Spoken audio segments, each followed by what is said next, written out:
warbixintii waan u jeedinay waxaanu u sheegnay marxaladihii wada hadalku soo maray waxaanu uga waranay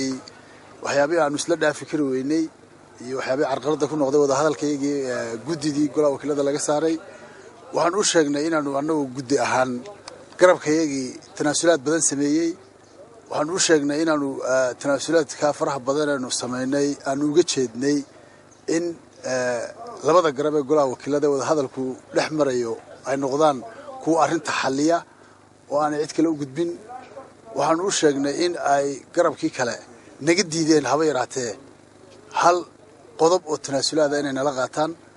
waxa ay sheegeen ku adkaysteen gudoomiyahoonu ridno oo 42 keeno mooye wax kale oo maraya ma jirto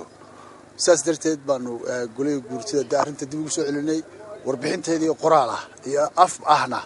waanu u jeedinay golaha guurtida arrintu ku wareegtay iyagaanu ka warsugeynaa haddii abeedmo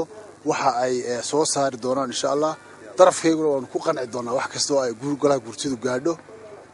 waanan u saxaxnay waliba warqada cadaynaya